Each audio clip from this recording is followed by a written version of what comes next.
Hello दोस्तों, मैं जय जयराम आपका अपने YouTube चैनल जय कोचिंग प्लस में बहुत बहुत स्वागत करता हूं। प्रस्तुत वीडियो में राष्ट्रपिता महात्मा गांधी का संक्षिप्त जीवन परिचय एवं राष्ट्र हित में उनका योगदान और बलिदान प्रस्तुत किया जा रहा है, जो जानकारी बढ़ाने की दृष्टि से एवं विभिन्न प्रतियोगी परीक्षाओं की दृष्टि से बहुत ही महत्वपूर्ण है। कृपया वीडियो को पूरा देखें। इसका प्रयोग एक निबंध लिखने में या कहीं विशेष अवसर पर भाषण देने में भी किया जा सकता है। आइए शुरू करते हैं। राष्ट्रपिता महात्मा गांधी का जन्म।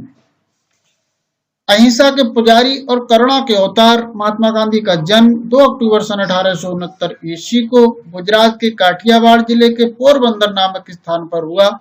उनके बचपन का नाम मोहनदास करमचंद गांधी था।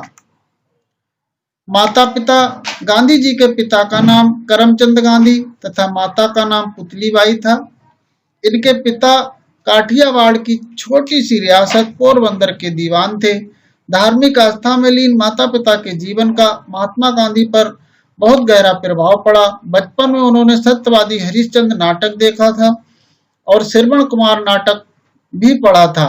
इन दोनों नाटकों का उनके जीवन पर बहुत गहरा प्रभाव पड़ा। बचपन से ही गांधी जी धार्मिक प्रवृत्ति के थे। वो अहिंसा को मानने वाले थे।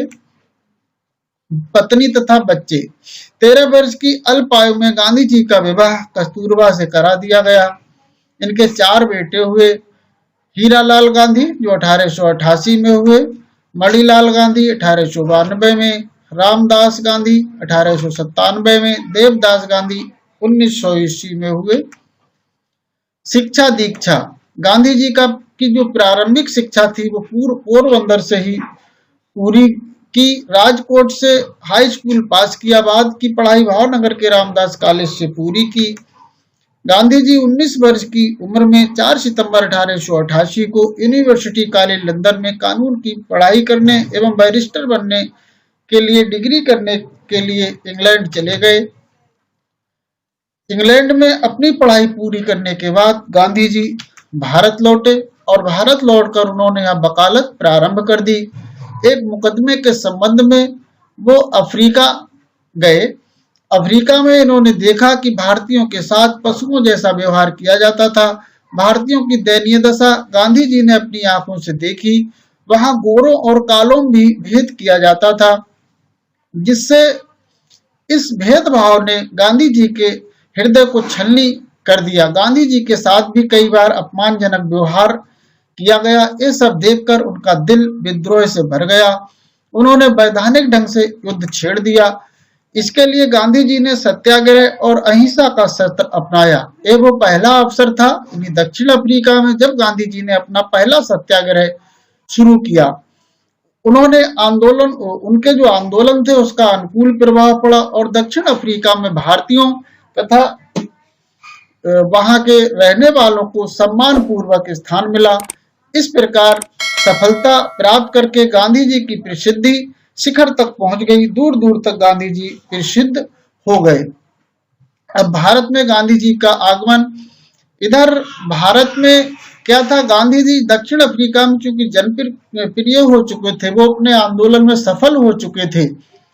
यहाँ भारतीय राजनीति उनका स्वागत करने के लिए तैयार खड़ी थी। लोकमान्य बाल गंगाधर तिलक और गोपाल कृष्ण गोखले ने उनका स्वागत किया। गांधी जी भारतीय स्वतंत्रता संग्राम के वीर सेनानी बन गए। गांधी जी ने अहमदाबाद के पास साबरमती के किनारे साबरमती आश्रम की स्थापना की और वहीं से जनता का मार्गदर्शन करने लगे और स्वतंत्रता संग्राम का नेतृत्व और मार्गदर्शन शुरू कर दिया। गांधी जी द्वारा चलाए गए कुछ महत्वपूर्ण आंदोलन जिन्होंने स्वतंत्रता संग्राम में बहुत ही महत्वपूर्ण भूमिका निभाई। जो गांधी जी ने भारत की स्वतंत्रता के लिए देशव्यापी आंदोलन छेड़ दिए, उनके द्वारा चलाए गए प्रमुख आंदोलन इस प्रकार हैं। चंपारण सत्याग्रह। ये पहला अवसर भारत में था जब इन्होंने प्रथम सत्याग्रह आरंभ किया।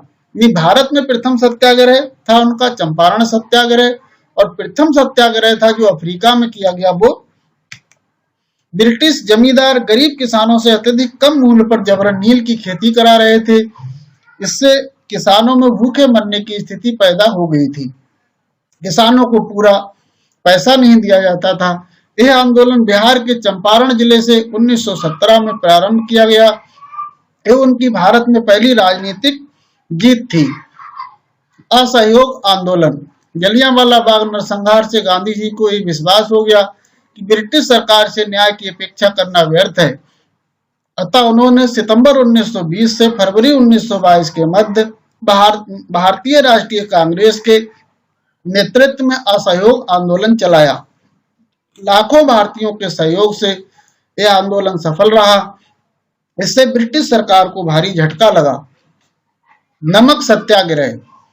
12 मार्च 1930 से साबरमती आश्रम अहमदाबाद से डांडी गांव तक 24 दिन का पैदल मार्च निकाला गया। यह आंदोलन ब्रिटिश सरकार के नमक पर एकाधिकार के खिलाफ छेड़ा गया था। गांधी जी द्वारा किए गए आंदोलनों में यह सर्वाधिक महत्वपूर्ण आंदोलन था। दलित आंदोलन। गांधी जी द्वारा 1932 ईस्वी में अखिल भारतीय छुआछूत विरोधी लीग की स्थापना हुई और उन्होंने छुआछूत विरोधी आंदोलन की शुरुआत 8 मई 1933 में की। भारत छोड़ो आंदोलन। ब्रिटिश साम्राज्य से भारत को तुरंत आजाद कराने के लिए महात्मा गांधी द्वारा अखिल भारतीय कांग्रेस के मुंबई में अधिवेशन में द्वितीय विश्व युद्ध के दौरान 8 अगस्त 1942 को भारत छोड़ो आंदोलन प्रारंभ किया गया। इस आंदोलन में गांधी जी ने करो या मरो का नारा दिया। शिक्षा संबंधी सिद्धांत। शिक्षा के क्षेत्र में गांधी जी का विशेष योगदान रहा। उनके आधारभूत सिद्धांत निम्नलिखित थे। 7 से 14 वर्ष के बच्चों को निःशुल्क तथा अनिवार्य शिक्षा मिलनी चाहिए। शिक्षा का माध्यम मातृभाषा हो। साक्षरता को शिक्षा नहीं कहा जा सकता। गांधी जी का मानना था कि शिक्षा ऐसी हो जो आदमी को आत्मनिर्भर बनाए, उनके अंदर मानवीय गुणों का विकास करे। इन्हीं शारीरिक और बौद्धिक और साथ में जीविकोपार्जन के साधन को उपलब्ध कराने वाली शिक्षा हो। समाज सुधार के क्षेत्र में गांधी जी का योगदान अतुलनीय रहा है। उन्होंने जातिवाद, छुआछूत, पर्दा प्रथा, बहुविवाह, नशाखोरी, सांप्रदायिक भेदभाव जैसी बुराइयों को मिटाने के लिए निरंतर प्रयास किया। बापूजी का निधन। 30 जनवरी 1948 की शाम दिल्ली स्थित बिरला भवन में गांधी जी की नाथूराम गोडसे द्वारा गोली मारकर हत्या कर दी गई। इस तरह युग के महानतम पुरुष की जीवन ज्योति सदा सदा के लिए बुझ गई। जय महात्मा गांधी की। जय हिंद, जय भारत। वीडियो देखने के लिए बहुत बहुत धन्यवाद।